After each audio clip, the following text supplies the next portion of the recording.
Hello beautiful faces, thanks for stopping by, whether you are new or returning. So yet again I'm doing another book haul, but it's going to be a little bit different. I do have a physical book haul, but I also have a Kindle book haul because I recently participated in like those 24-hour book blasts where you get a bunch of books for free. So I thought that I would show you that as well because they are new books to me and I thought that I could just show them all off to you. So let's jump right into it. I am going to start with the physical books first and then we'll do the Kindle ones after. First I got Just Friends. This is by Hayley Pham. So this is a debut novel. I was intrigued to read this because this is like booktuber turned author sort of vibe. So Hayley Pham is very well known in the book space for making book related videos just like myself, just like a bunch of other people, and she has decided to write a book and this is the book she wrote. I believe this is romance, but it also has a little lick fic element to it. I'll read you the back. It says, Blair and Declan were inseparable growing up, best friends who knew each other better than anyone else, but when an impulsive kiss took them from friends to something more, everything changed. Just as quickly as their romance started, one moment shattered it all, leaving them with nothing but heartbreak and silence. 4 years later, Blair is back in their coastal hometown of Seabrook to support her mum and care for her great aunt Lottie. To make ends meet, Blair applies to work at a coffee shop, only to discover that it's managed by none other than Declan, the boy she loved, the boy she lost, the boy who still makes her heart race.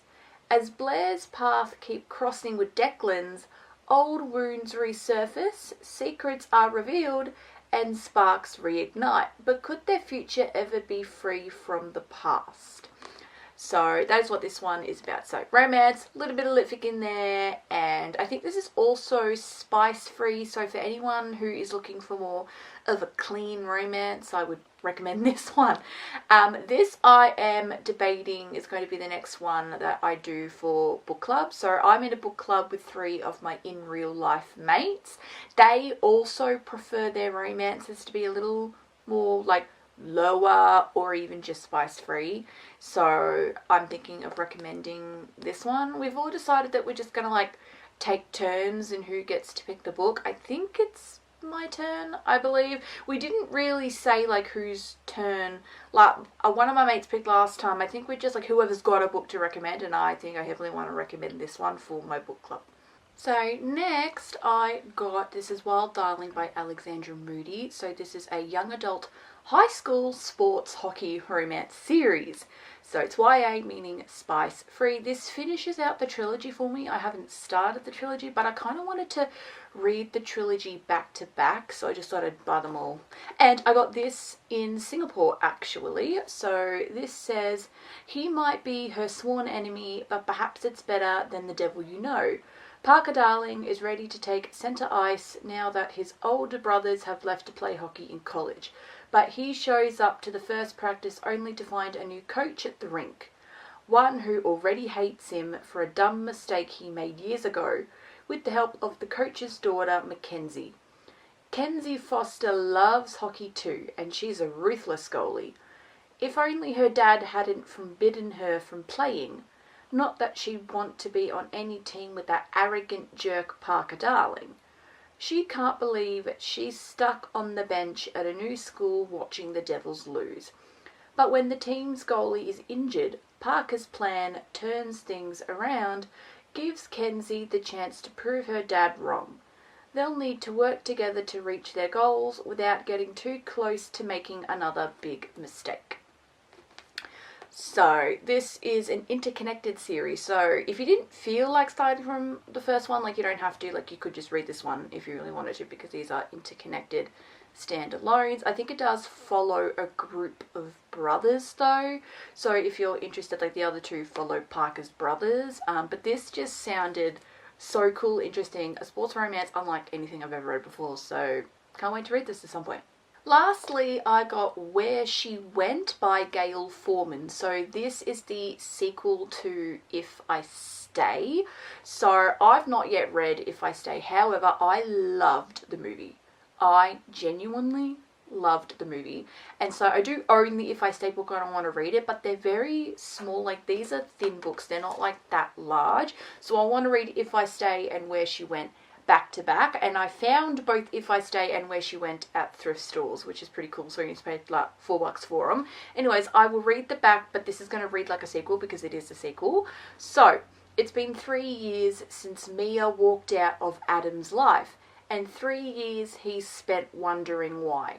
When their paths cross again in New York City, Adam and Mia are brought back together for one life-changing night. Adam finally has the opportunity to ask Mia the questions that have been haunting him. But will a few hours in this magical city be enough to lay their past to rest, for good? Or can you really have a second chance at first love? From the author of the international bestseller, If I Stay. So, if anyone doesn't know what this is, I'll tell you a tiny bit about If I Stay. So, If I Stay, it's like sad and happy at the same time. So, the sad part of it is that her and her family get into a massive, massive car crash. Because in the movie, like, spoiler warning. So, her parents die, her brothers die, and she is the only one that is still alive, but she's still in a coma. But you get a lot of happy moments because you flash back a lot to the relationship between Mia and Adam. So If I Stay is how Mia and Adam meet. It's their relationship. Adam's in a band and stuff like that. So you go back and forth between happy Adam and Mia and like the sad thing of her being in a coma and stuff like that. So that is, and so this is the sequel, obviously, to that. But I'm very, very excited to jump into this because I didn't want to read If I Stay until I had Where She Went so that I could kind of just read both of them back to back. And the books don't go for very long, so this is actually quite high up that I want to read. So, radio time for everything I know is filled with smart. So, let's just go back to ice hockey for a little bit because I did buy Face Off by Chelsea Cutro. So this is the first book in her DC Stars universe. So let me read you the back. So Emmy Hartwell has waited for a spot on an NHL roster since she became a professional hockey player. And this season she'll finally get a chance to showcase her talents with the struggling DC Stars. Maverick Miller is the best player in the league, but he's never had a winning record.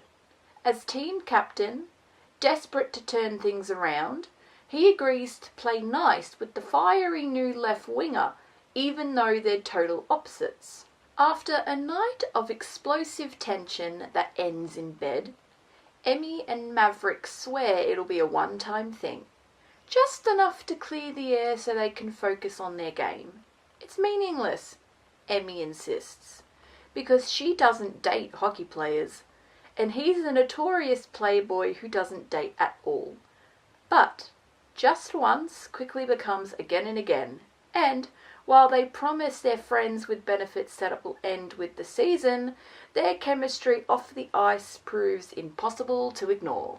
So this one has a friends with benefits situation, and then I'm going to assume they fall in love along the way, and I'm just so here for it. I love hockey romance, as you know, so we will be reading this at some point. Next, I got Hunt the Villain, Rena Kent. Rena Kent, one of my all-time favourite authors. This is an romance, dark romance. Because, you know, it's not a video on my channel without a little something dark and twisted in here. So let me read. This is the second book in this sort of little trilogy thingy. So, I'm hunting a monster. The first time I met Yulian Dmitriev, it was hate at first sight. He is brash, chaotic, a violent junkie, in short, everything I disregard. As heirs to two notorious mafia organisations, we're forced to spend time with one another. The more I learn about Yulian, the deeper my loathing seeps, until I truly see the person within and something forbidden sparks between us. When tragedy strikes, our coexistence is cut short, forcing Yulian and I back to our parallel worlds that should never cross. But they do, And once again, I'm dragged into the orbit of a man I shouldn't want. Two men can't be together in our world, but Julian blurs every limit I thought existed. Soon everything is in jeopardy, our hearts included. I've seen nothing but good things for this, which is good because I've seen nothing but bad things for Kiss the Villain, which is the first book in this series. I'm still going to read Kiss the Villain. Like, I want to read Kiss the Villain and form my own opinion because I could love it, of course. But Hunt the Villain is the next one in this little trilogy, and so I cannot wait to start this. Like, this is so high up on my, I want to read it like pronto because everyone else is reading it, everyone is loving it, and I want to jump on the hype train. I love MM romance, I love dark romance, I love mafia romance. That is literally what this is, and so, like, we're reading it pronto. Speaking of favourite authors of all time, Elle Kennedy. So I got Love Song. This is, I think it's Blake Logan and Wyatt Garrett. No, sorry, who was it? Blake Logan, Wyatt Graham, that's right, sorry. Okay, so it's the children of off-campus. This is second generation. So Blake Logan is the son of John Logan. Sorry, the daughter of John Logan. Wyatt Graham is the son of Garrett Graham.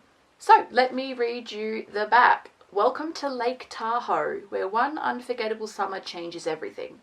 After a brutal breakup, Blake Logan escapes to her family's lake house in Tahoe. Determined to hide, her plan is simple. No men, no drama. Until Wyatt Graham shows up. Far too good at getting under her skin. Wyatt is the living embodiment of a bad idea, and the guy who shattered her pride when she confessed her crush at 16. With his music career stalled, Wyatt has come to Tahoe for inspiration. The last thing he expects is to find it with Blake. He's spent years keeping his distance, convinced he's all wrong for her, but she's no longer the innocent girl he once knew. She's confident, captivating, and impossible to ignore. One reckless kiss turns into another, and soon they're tangled in something that feels dangerously like more. Just as they finally give into the pull, tragedy tears them apart, leaving their hearts in pieces. But forgetting that one nearly perfect summer? Not a chance. And when fate brings them together again, Blake and Wyatt must decide if this is a second chance or the final verse. So I think summer romance, I think also second chance romance, I believe.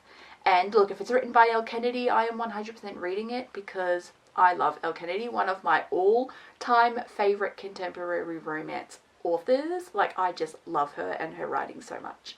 Next I got It's Different This Time by Joss Richard. Sorry, Joss and Josh. I always mix up because it's really just one letter difference. Also, this cover is stunning.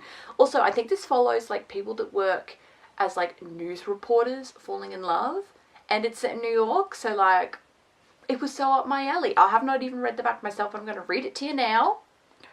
With her hit TV show cancelled and no acting jobs lined up, being lured back to New York by a mysterious email was easy. Thanks to a clause in her former landlord's will, June and her old roommate Adam Harper now own the multi-million-dollar property, or they will in a month, once the paperwork is signed.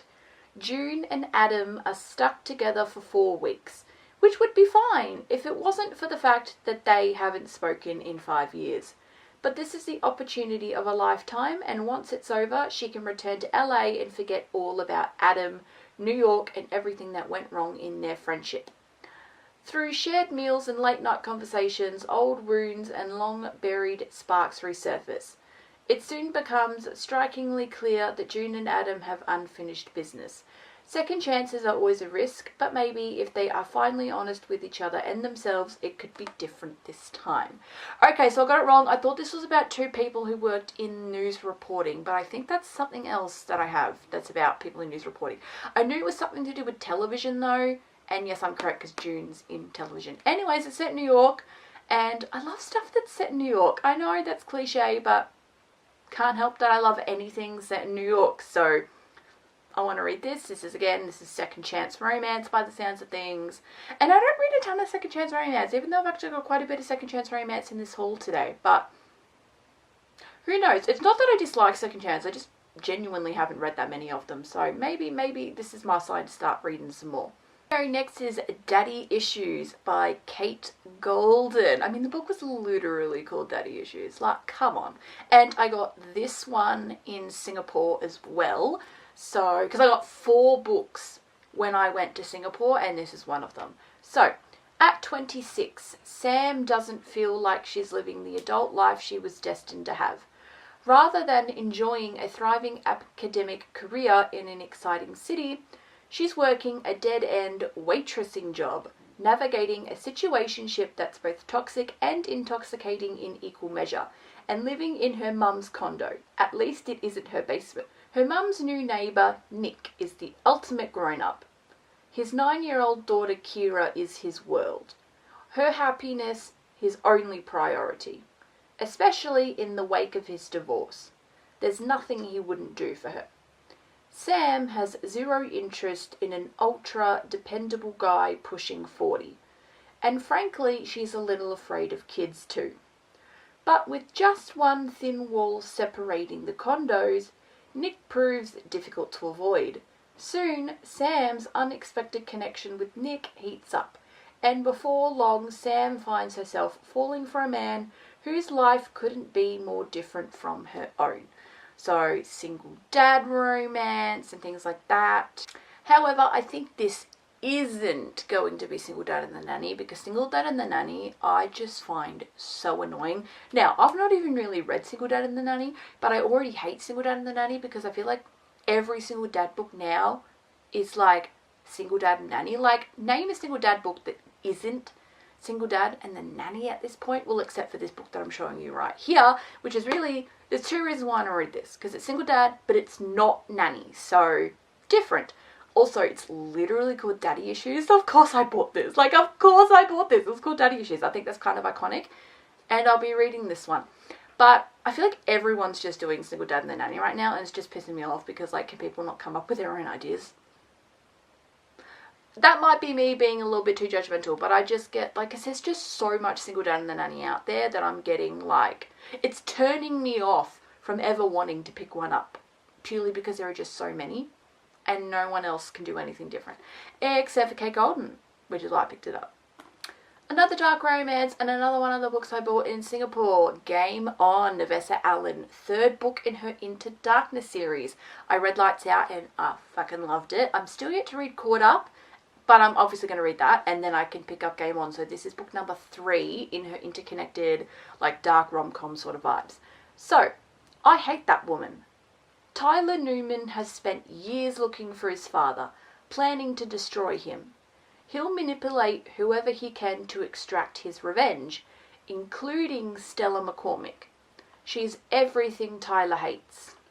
Her wealth and privilege have protected her entire life, and Tyler thinks it's time she finally paid the price. I hate that man. Stella might not believe in love at first sight, but loathing at first sight, no question. From the moment Tyler strolls into her tattoo parlor, she knows he's the devil here to make her life hell. Forced to play the part of his girlfriend and invite him into her family's glittering circles, Stella quickly clocks Tyler's ulterior motives. But love and hate are 2 sides of the same coin, and soon she doesn't know what's worse, being blackmailed by a man who wants to ruin her, or that they can't keep their hands off each other. Ooh, so let me guess, enemies with benefits? Ooh, I'm so down. Like, that just sounds awesome. Whether it's going to be funny or not, I'm unsure, but I'm going to read this either way. We have 2 more physical books left, and then we're going to get into Kindle. So, let's get into some fantasy, because I did buy Heavenly Bodies by Imani Eru. I saw this everywhere. This, like, I think, like, late last year, everybody and their mother was reading this. So I'm a little bit late to the Heavenly Bodies trend, but I have it now and I want to read it pronto because it sounds amazing. So, in a world ruled by the stars, cruel and merciless gods, Ilara has been cursed by fate. A prophecy promises she will fall for a star, but it will kill them both. When the star descends to hunt Ilara, the neighbouring kingdom sees an opportunity to steal her from her home. The kingdom of night to Hairlows, the kingdom of light. There, Ilara is forced to either let enemy Prince Lorenzo train her into a weapon worthy of battling against the stars, or to accept her fate. But there are shadows even within the kingdom of light, and they threaten to reveal the darkness in Lorenzo's past and the ancient magic that slumbers in Ilara's veins, and, with it all, the undeniable star-crossed pull between them. I love a good romantasy. I genuinely love a good romantasy, and this one just sounds so unique and different. Like, this sounds very different from any other romantasy that I have my eye on at the moment. Like, it's just going to be so different, so unique, so I cannot wait to read. Lastly, for the physical books, and I got this one from that Singaporean bookshop as well, I got Conform by Ariel Sullivan. So, this is a dystopian romance. One man could offer her the world, the other will help her destroy it. Born to an elite family, Emmeline has been marked as different from birth by a society that judges all its citizens on their ability to conform. Also, I hope I said that correctly. I hope it's Emmeline. It looks like Emmeline, but it could be a weird way to spell Emily as well. So just let me know. I'm going to say Emmeline, but tell me if I'm incorrect. Anyways, Emmeline only has one option open to her: to become a mother. Offered a procreation contract with Colin, a member of the Illum, the governing body of the elite, Emmeline finds herself increasingly torn between her complicated feelings for her proposed mate and those she secretly harbours for another man, living on the margins of their society who challenges her ideals. When the marginalised rise up, Emmeline begins to question everything she has ever believed in. It's time to choose a side. So, like I was saying, this is a dystopian romance because dystopian romance is so having its moment right now. I read Silver Elite last year and I absolutely loved it. So I cannot wait to go into this one. I do have a bunch of other dystopians. Like, I have heard really good things about Daggermouth as well. But Conform is the one that I saw at the bookstore and decided to buy. I don't know, it was kind of... You know what though, the cover's also giving Greek mythology for some reason, and I know it's not, but... Like, does this not kind of give Greek mythology to you? I don't know, it was just, to me, that's what it was giving. I know this is not that, this is dystopian romance, but I don't know, to me this is just like, this could be a Greek mythology and I believe it kind of vibes from the cover alone. Anyways, I love a good dystopian book. I love The Maze Runner, I love Hunger Games, I loved Silver Elite, so I cannot wait to pick this one up. Now I'm going to quickly talk about everything I got on the recent Kindle Book Blast. Now I don't have a ton of time to film left because I do have to head out to my book club meeting. Also, my camera is going to die soon, so I'm not gonna read the entirety of the backs of the book like I was with the physical ones, but what I am going to do is I have on my phone here, these are all of the books that I got from the Book Blast, and it has tiny description of the tropes, like what the books are kind of about, just like trope wise and stuff. So this is going to be a little bit more rapid fire. A lot of this is fantasy romance and dark romance and Megaverse, so because a lot of my dark romance reading I do on my Kindle, I will admit, unless it's Rainy Kent. So let's jump right into it. First, I got a Luna's Dynasty. This is by J.M. Snap. It says Celestial Series 1. He falls first, he fights for her. Faded mates, she has a secret. Third POV, touch her and die. Virgin leads. I next got Crown of Frost, a dark vampire romance by Bryn Maddox. Romantasy, dark fantasy romance, vampire romance, complete trilogy, enemies to lovers, forced proximity, found family, multiple POVs, and spicy. I next got Enchantment of Silver and Sea by Tara Straight. Steamy, spicy, slow burn, forbidden love, forbidden magic, morally grey MMC, found family, strong female friendships, one bed, touch her and die, burn the world for her, mental health representation, dystopian elements, first person POV, past tense. Next I got From Frost to Flame by Viola Vines, romance, vampires, werewolves, second chance romance, fantasy romance, romantasy, dual POV, spicy, light BDSM themes. Next I got Knights of Obedience, Vines and Venom, Book 1 by Rachel Mays. Romantasy, dark romantasy, enemies to lovers, forced proximity, spicy, one bed trope, slow burn, trauma, non-con, dub-con. Next I got Reign of Psychos, Empire of Carnage Book 3 by Ava Summers. Now, Book 3 is the one that I got for two reasons. It's an interconnected standalone series, so I can freely start with Book 3. Also, it was the one that was free. Book 1 was going to cost me money, so I just thought, you know what, we're just getting Book 3 and leaving it at that. So it says, why choose reverse harem, mafia romance, dark college romance, strong female protagonist, first person, dual POV, spicy, black cat FMC, golden retriever MMC, dark romance. Next I got A Twist of Fate by Shal Lenore. Dark romance, he falls first, forced proximity, found family, touch him, her and die, stabby cinnamon roll MMC. Then Her Guardian Demon by Shauna Preston. Dark romance, paranormal romance, first person, high heat, demon romance. Next, Dark McKenna, Shades of Love Series Book 1 by Shane Ford. Dark romance, spicy secret identity, past trauma and age gap. Then I got Blackwood by Jessa Cross. MMF, dark college romance, morally grey FMC, obsessive MMC, artist MMC, multiple POV, criminal families, underground fight club, dance team, revenge, spicy shower time, found family, best friend's brother. And I also got a dark rom-com called Rent a Hitman by Darcy Rose, which says dark rom-com, hitman romance.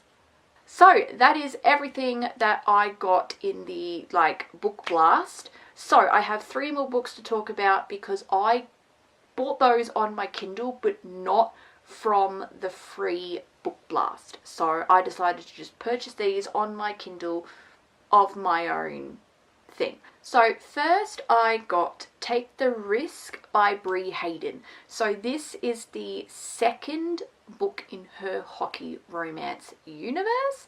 Now I bought book 2 instead of book 1 because it's an interconnected standalone series, so if I want to start with book 2 I can. Also, it was marked down to 99 cents. So, because I want to start with book 1 usually, even if you don't have to, it's like a me thing. However, with this series, I just thought, well, I'm going to start with book 2 because it's only 99 cents, because book 1 was $7.99. So I was like, you know what? We're just going to get book 2 for now. Read it. If I enjoy book 2, then I will go back and read book 1. But we're just going to start with book 2 because it was cheap. It was only 99 cents. So this is a hockey romance series. I don't know if it's college hockey or pros hockey. I just know that it is a hockey romance series. And I love a good hockey romance, so of course I bought it. Next, I got another hockey romance, the first in its series, and it's called Pack Plus 3 by Melissa Huxley. It says The Pucking Pregnant Book 1. So, what is so unique and interesting about this is it's a hockey romance series.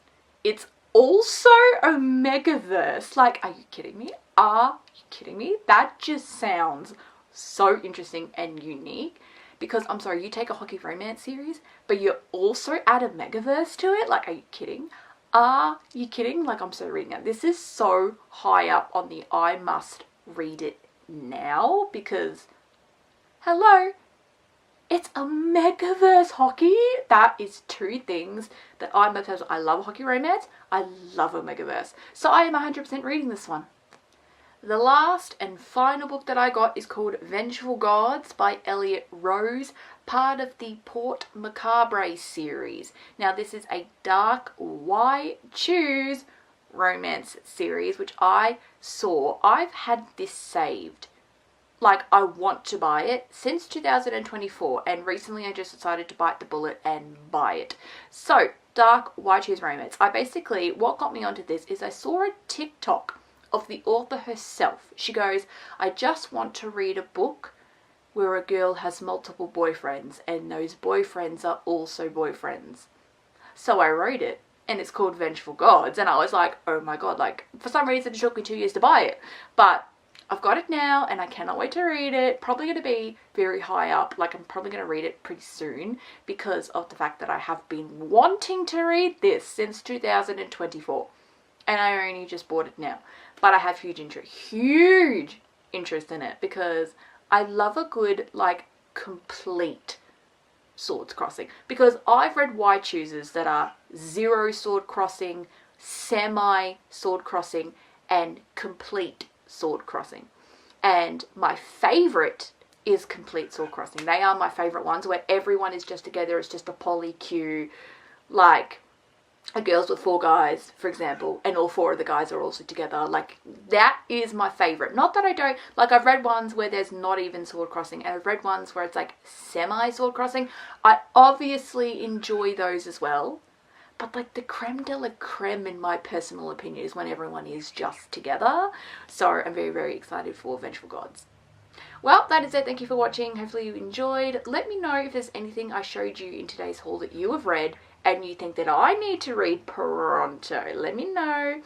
Also, let me know if you've gotten any books recently. I would be interested to know and add more things to my never-ending TBR. Anyways, that is it. Thank you for watching. If you enjoyed, leave a thumbs up. Subscribe down below if you love a good book just as much as I do. And that's it. I'll see you all next time. Bye, guys.